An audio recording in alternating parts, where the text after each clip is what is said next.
nós, quando lemos o texto bíblico, nós precisamos perceber o seu próprio contexto. O contexto deve falar a respeito daquilo que estamos lendo naquele momento. Na primeira carta de Pedro, capítulo 1, versículo 14, nós encontramos as seguintes palavras escritas por Pedro: como filhos obedientes, não vos amoldando às concupiscências anteriores da vossa ganância. Veja que nos versículos anteriores, no versículo anterior, ele começa com a sobriedade, da sobriedade ele passa para a perseverança da esperança e agora ele entra na obediência. Ou seja, a sobriedade me leva à esperança, à perseverança, e a perseverança me leva agora à obediência, ou, em outras palavras, à santidade e ao temor reverencial. Como, né? Ele começa como filhos obedientes. Como significa marcando o seu atual caráter, ou seja, você já não é qualquer pessoa. Você que creu no Senhor Jesus Cristo, você agora é filho, na condição de filho e filho obediente, porque o que na verdade Deus espera de seus filhos? Que sejamos obedientes à sua palavra, àquilo que especificamente está na palavra. Filhos obedientes no original significa filhos de obediência, ou seja, filhos para os quais a obediência é uma natureza, é alguma coisa, é uma característica normal, é alguma coisa que ele não se desvincula, ele tem prazer nesta obediência, porque na obediência há um relacionamento específico, um relacionamento de proximidade, um relacionamento de intimidade. Isso está em contraste com Efésios capítulo 5, versículo 2, que fala os filhos da desobediência.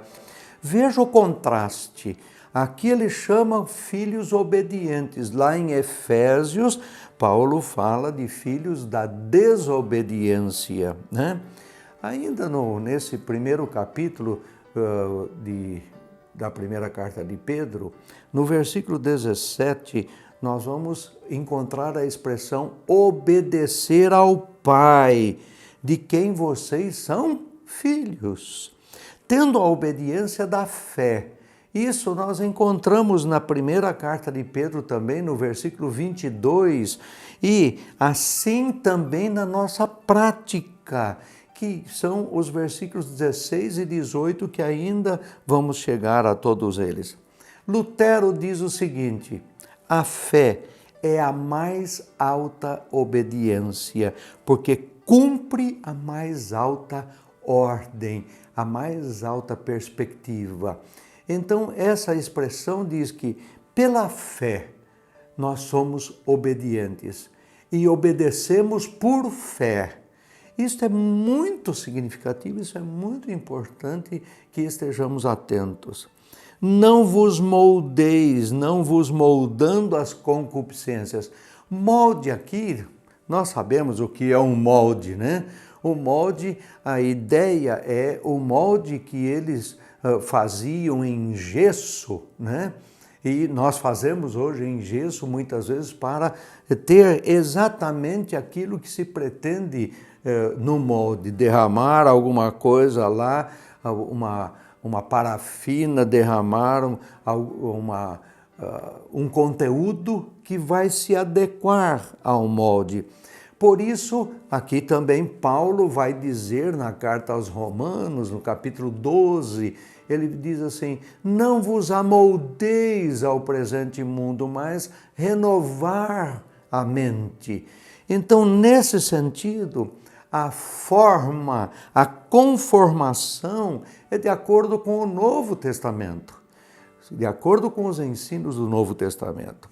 concupiscências ou maus desejos do passado. Nós saímos de uma condição que era característica nossa, as nossas concupiscências, ou seja, a nossa desobediência. A desobediência é a característica principal dessa concupiscência. Em outras palavras, quando ele fala não vos conformeis, é para despojar do velho homem, da velha forma de pensar, da velha forma de ser, para uma nova vida, uma vida de intimidade, de relacionamento agora com Deus. Maus desejos ou concupiscências anteriores da vossa ignorância decorrem do pecado original. Dentro do pecado original, nós temos a razão de ser para a nossa concupiscência como homens nascidos em pecado e que agora precisam de uma nova vida, que é o convite que a palavra de Deus faz. Nova vida para obediência.